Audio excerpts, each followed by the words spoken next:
Good morning students, स्वागत है आप सभी का Mehta PG college online gallery में। हम यहाँ डिस्कस कर रहे हैं BSc part first algae, bryophyte and lichen paper को। और आज का जो हमारा हॉट टॉपिक है वो है डाइवर्स हैबिटेट ऑफ एल्गीज।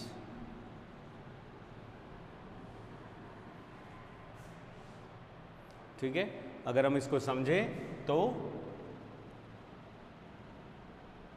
शैवालों के डाइवर्स विविधता युक्त विविध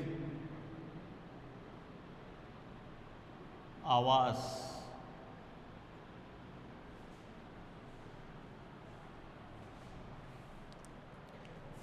लाइकेंस के लिए एल्गीज के लिए अगर अपन बात करें तो एल्गीज जो हैं वो बहुत ही प्रिमिटिव्स हैं, पायोनियर्स हैं। और सबसे बड़ी बात है कि उनका जो प्लांट बॉडी है दैट नॉन एज थैलॉइड, और थैलॉइड में अगर हम कहें तो एल्गीज के लिए कह सकते हैं सिंपल भाषा में कि एल्गीज सबसे सरलतम पादपों में से हैं। इनका जो ऑर्गेनाइजेशन है वो भी सबसे सिंपलेस्ट है, प्लस यहाँ पे ये स्वयंपोषी के रूप में है। और जनरल कैरेक्टर्स में हम पढ़ चुके हैं कि इनमें कोई कंडक्टिव टिश्यूज या वैस्कुलर टिश्यूज ऐसा कोई चीज़ इनके अंदर पाई नहीं जाती है। तो यहाँ पे हम कह सकते हैं कि एल्गीज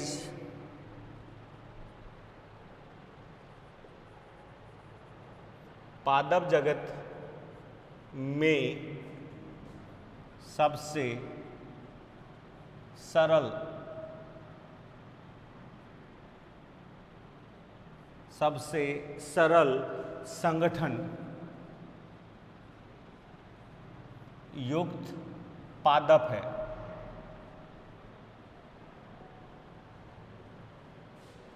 पादप हैं। दूसरी लाइन हम यहाँ पे डाल सकते हैं,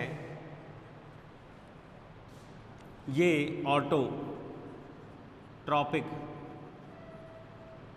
अर्थात ये प्रकाश की उपस्थिति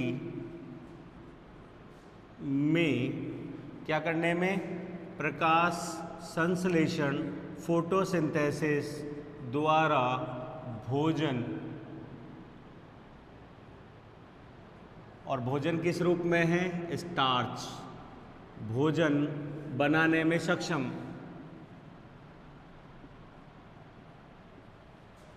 अर्थात हम यहाँ पे ऑटोट्रॉपिक को क्या लिख सकते हैं, स्वयं पोषी।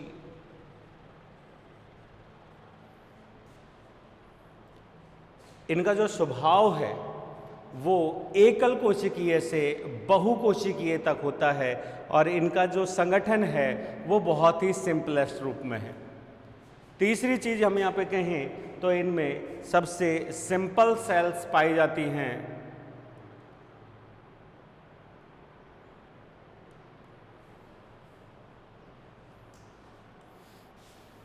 सबसे सरल एकल कोशिकीय से बहुकोशिकीय, और उसमें भी जो होगा वो तंतुमय तक हो सकता है, तंतुमय, शाखित, अशाखित। अतः वैस्कुलर टिश्यूज मतलब संवहन ऊतक,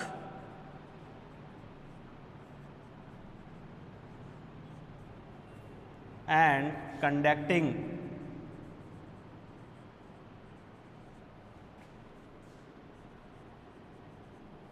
ठीक है आदि इनमें क्या होते हैं, अनुपस्थित होते हैं। अर्थात इसमें ऊतक संगठन जैसी कोई चीज देखने को नहीं मिलती है।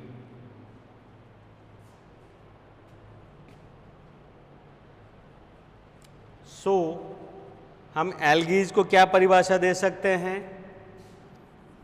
एल्गीज प्राय क्या है, हरित लवक युक्त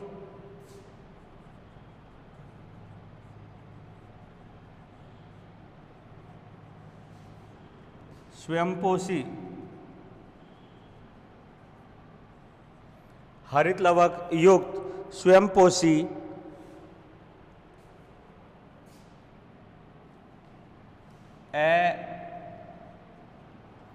संवहनी, नॉन वैस्कुलर संवहनी, सरल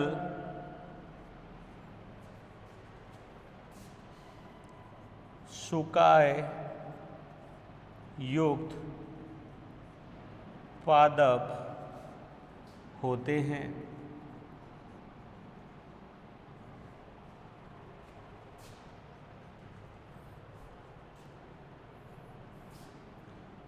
इनके आवासों में विविधता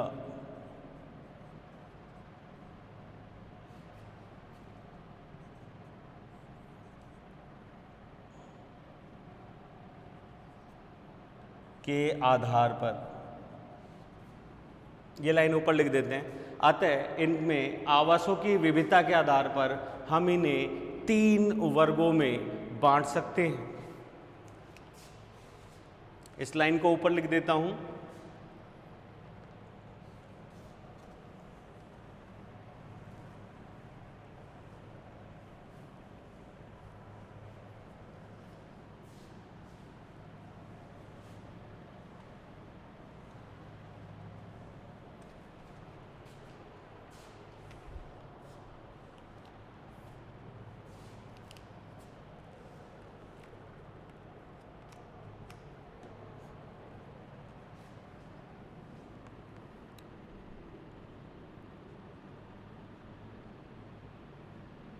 आवासों की विविधता,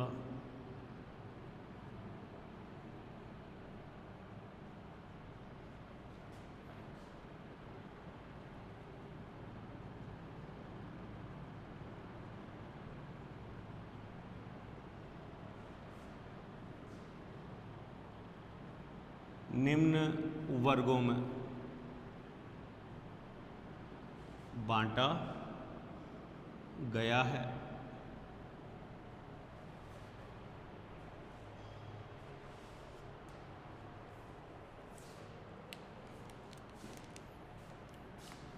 first one is aquatic habitat. Aquatic का अर्थ हो गया जलीय। दूसरा है टेरेस्ट्रियल।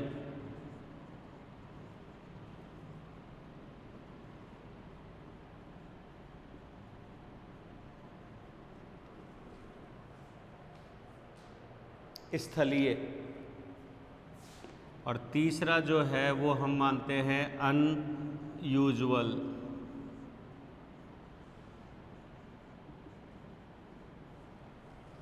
अनयूजुअल को हम लिख सकते हैं असामान्य। तो पहला जो हम यहाँ पे डिस्कस करने वाले हैं वो है first category is aquatic.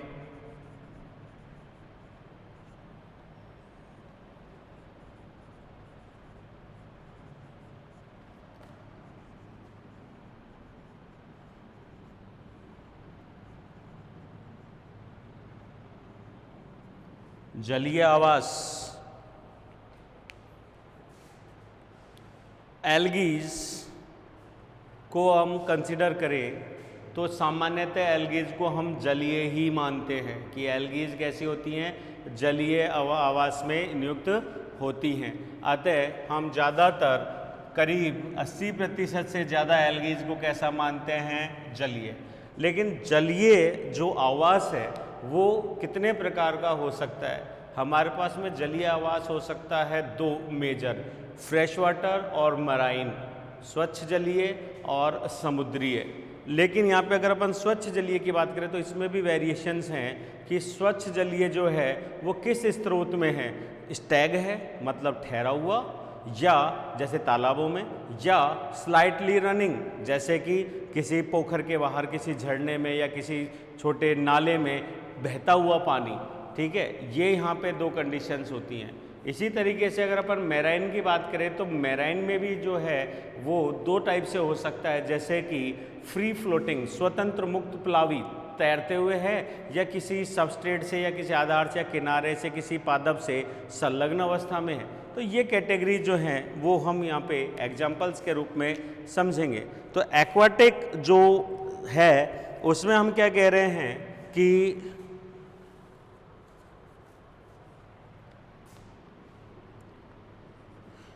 85% to 90% जो है वो हम कैसा लेके चल रहे हैं, मराइन, समुद्रीय,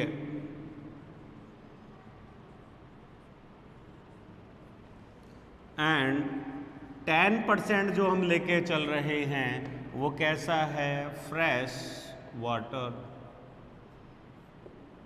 स्वच्छ जलीय। फ्रेश वाटर, स्वच्छ जलीय, तीनों कैटेगरीज को हम यहां पे लिख लेते हैं।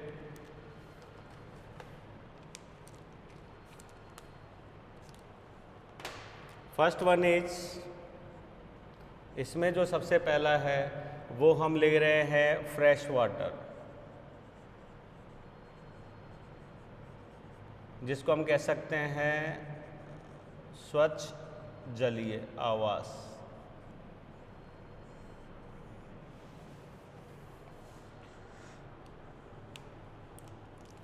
स्वच्छ जलीय भी हमारे पास में दो तरीके का हो सकता है। एक होता है स्टैग्नेंट, स्टैग वाटर, जिसको हम कह सकते हैं रुका हुआ या ठहरा हुआ जल, और दूसरा हम लिख सकते हैं रनिंग,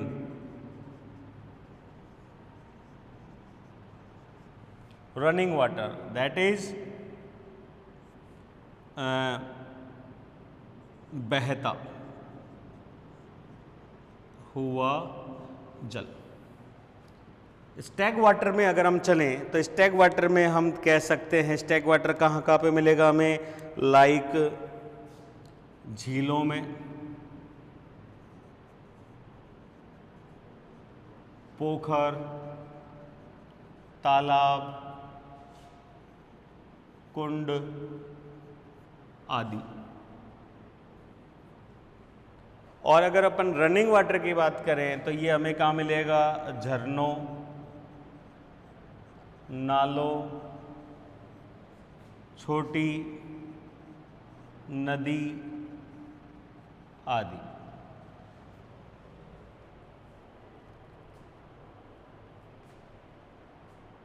ठीक है, इनमें एग्जाम्पल्स रुके हुए जल में कौन है और बहते जल में कौन है। जैसे हमारे कोर्स में है वॉल्वॉक्स, हाइड्रोडिक्टियन,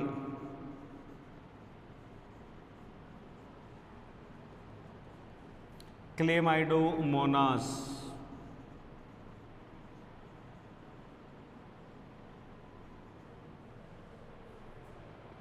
ठीक है।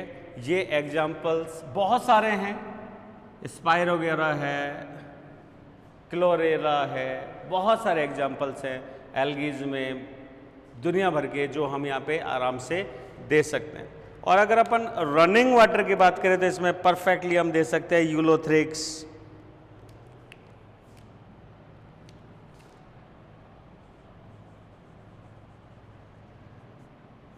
Ulothrix, oedogonium,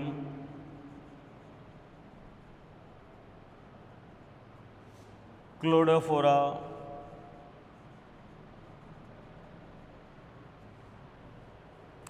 Ulothrix, Oedogonium, Cladophora आदि।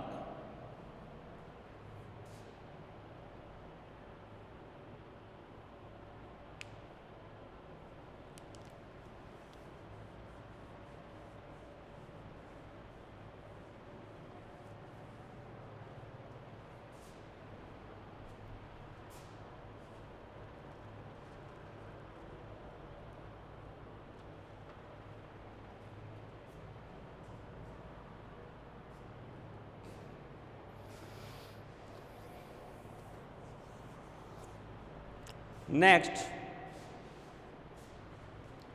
इसी की ही दूसरी हैबिटेट की हम बात कर रहे हैं, वो है यहाँ पे मराइन।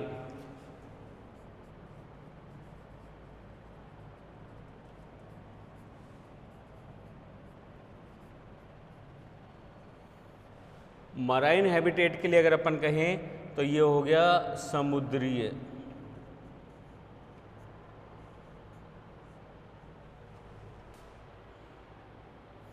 समुद्री के लिए हमें बहुत ज़्यादा कुछ लिखने की ज़रूरत नहीं है, क्योंकि हमें पता है समुद्र कहाँ है और कहाँ मिलते हैं।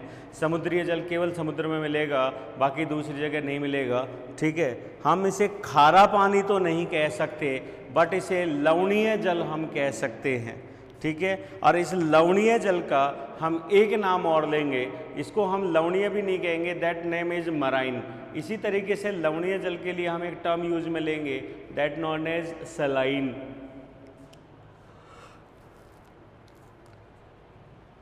लगभग 85 से 90% जो एल्गीज हैं वो कहाँ हैं, वो मराइन वाटर में हैं। अब मैं यहाँ पे एग्जाम्पल की जगह आपको क्लासेज ही बता देता हूँ जो हमने पिछले सेशन में पढ़ी। यहाँ पर हम एग्जाम्पल्स के रूप में क्लासेज को कंसिडर कर लेते हैं, जैसे सेकेंड वन यूग्लिनोफाइटा। ठीक है,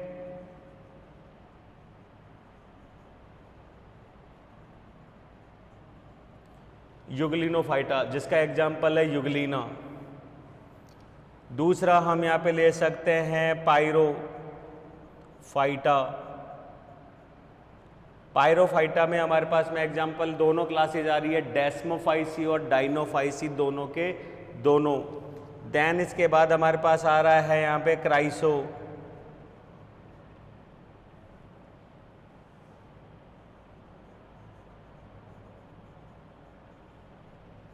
क्राइसोफाइटा। क्राइसोफाइटा के तीनों क्लासेस में क्राइसोफाइसी और बेसिलेरियोफाइसी तो समुद्रीय ही हैं। एक जैंथोफाइसी है जो कुछ टेरिस्ट्रियल और कुछ फ्रेश वाटर मिल जाती हैं, बाकी ज़्यादातर समुद्रीय हैं। ठीक है, देन इसके बाद ये तो हो गए सिंपल, इसमें एक और लिख लीजिए कैरोफाइसी, जिसमें इंक्लूड होता है कारा, नाइटेला, ये भी पूरी तरीके से क्या है, समुद्री है। जबकि क्लोरोफाइसी के जो सदस्य हैं वो ज़्यादातर कैसे हैं, फ्रेश वाटर के रूप में रिप्रेजेंट होते हैं।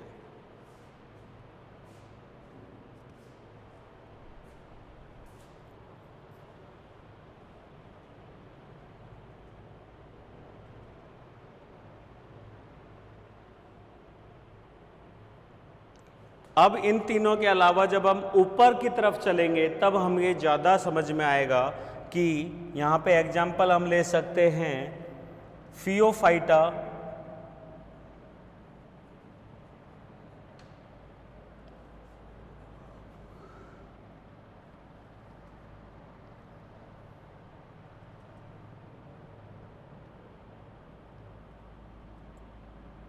रोडोफाइटा,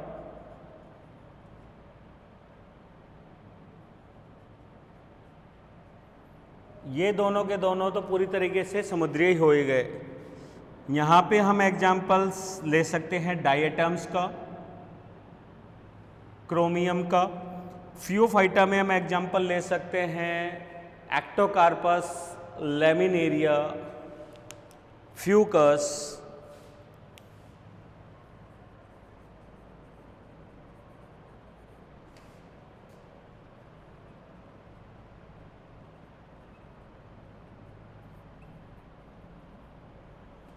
रोडोफाइसी में हम एग्जाम्पल ले सकते हैं पॉलीसाइफोनिया, पॉलीसाइफोनिया।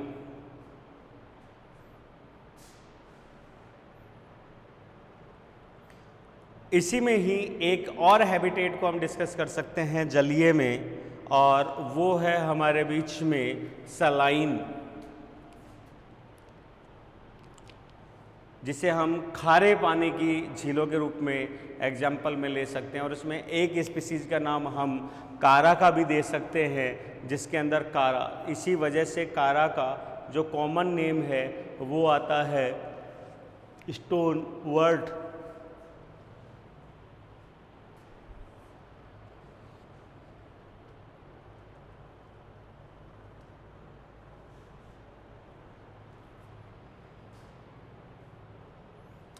सेकंड पॉइंट हमारा चलता है टेरेस्ट्रियल हैबिटेट्स।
स्थलीय आवास।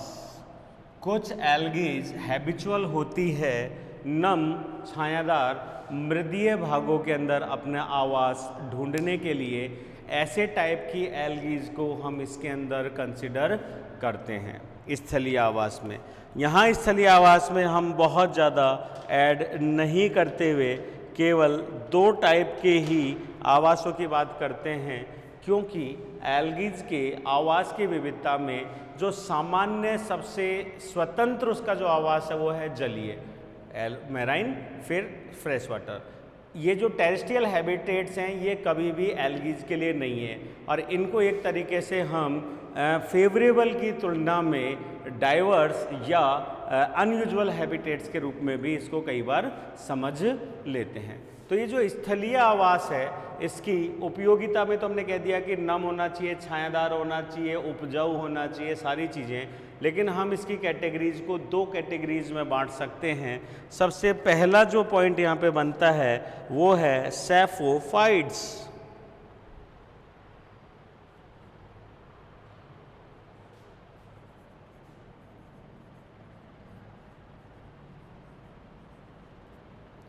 सैपोफाइट्स। और इसी में दूसरा जो हम कैटेगरी बांटते हैं जो कहलाती है यहाँ पे क्रिप्टोफाइट्स।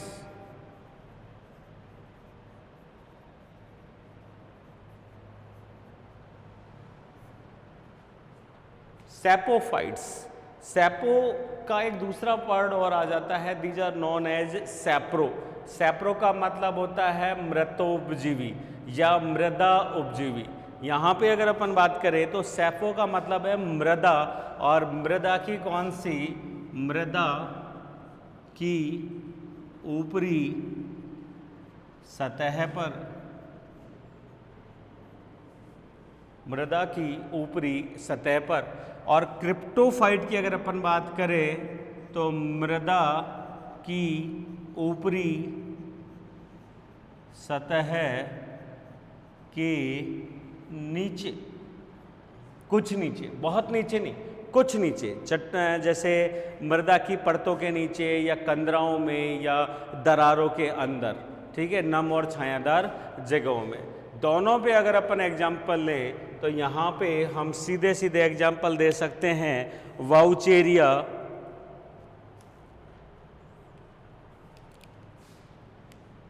जो कि हमारे कोर्स में भी है,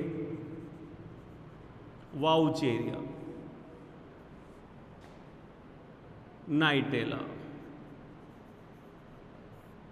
फ्रेस्चिएला, बहुत सारे हैं जो हम दे सकते हैं।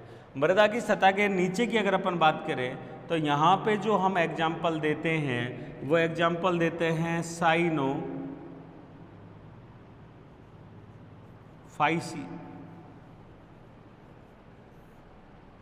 साइनोफाइसी के सदस्य जैसे एग्जाम्पल दे सकते हैं नॉस्टॉक, एनाबीना, ऑसिलोटेरिया।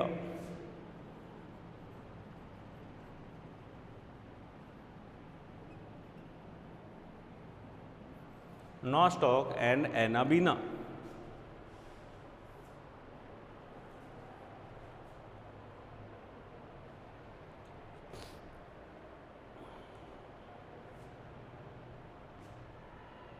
ठीक है। देन थर्ड पे चलते हैं, इसको हम असामान्य कह सकते हैं, अनयूजुअल।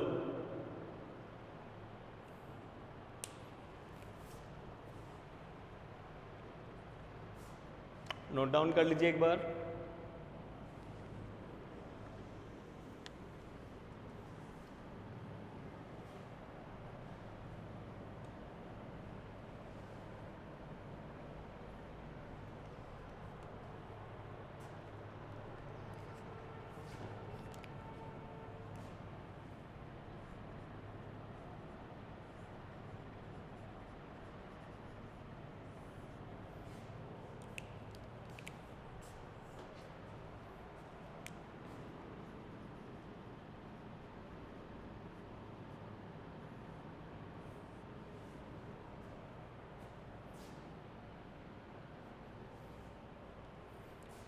सामान्य,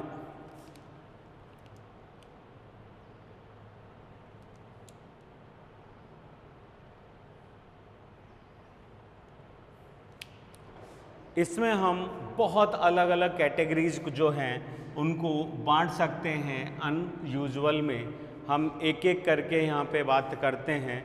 तो सबसे पहले इस कैटेगरी में जो हम यूज में ले रहे हैं, क्योंकि अपसामान्य का ऐसी अवस्थाएं या ऐसी परिस्थिति, भौगोलिक परिस्थिति जहाँ पे कोई भी सामान्य पादप जो है ग्रो नहीं कर सकता या सरवाइव नहीं कर सकता, ऐसी जगहों पर ये मिलती हैं एल्गीज। तो यहाँ अगर अपन बात करें तो इसके लिए अब सामान्य में हम सबसे पहली कैटेगरी जो है वो यहाँ पे कंसिडर करते हैं एक नंबर पे, दैट इज क्राइसो।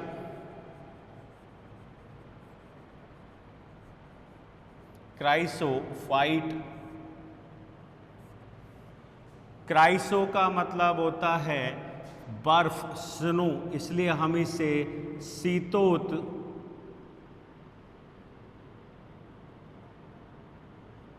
भिद पादप भी कह सकते हैं। शीतोद्भिद, शीत में, बिल्कुल ठंड में, लेकिन ये ठंड जमा देने वाली ठंड नहीं है, बर्फ वाली ठंड है। ठीक है, सिंपल 5 या 7 डिग्री टेम्परेचर या 3 डिग्री टेम्परेचर नहीं है, ये टेम्परेचर है 0 और 0 से नीचे का टेम्परेचर।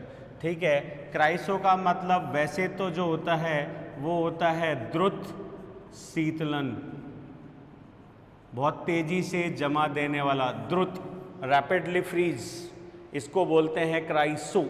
ठीक है, तो यहाँ पे अगर हम कहें तो इसकी डिटेल क्या हो जाएगी हमारी कि बर्फ में पाई जाने वाली एल्गी या बहुत कम टेम्परेचर 3 डिग्री या 2 डिग्री से नीचे वाले टेम्परेचर पे पाई जाने वाली एल्गीज क्या कहलाती हैं? क्राइसोफाइटास। और यहाँ पर हम काफ़ी एग्जाम्पल्स दे सकते हैं, जैसे कि क्लेमाइडोमोनास, येलो स्टोनेंसिस,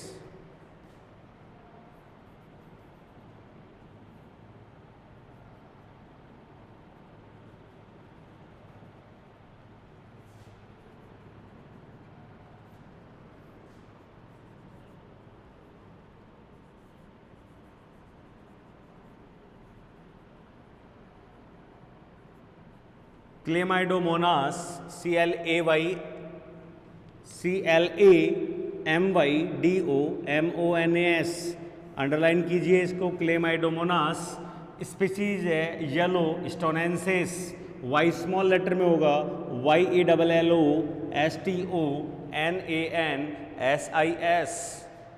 एक इसी तरीके से एक स्पीसीज और लिख लेते हैं, निवेलिस, क्लेमाइडोमोनास निवेलिस। ये जो दोनों स्पीसीज हैं क्लेमाइडोमोनास की, ये बर्फ के रंग को हल्का सा पीला हरा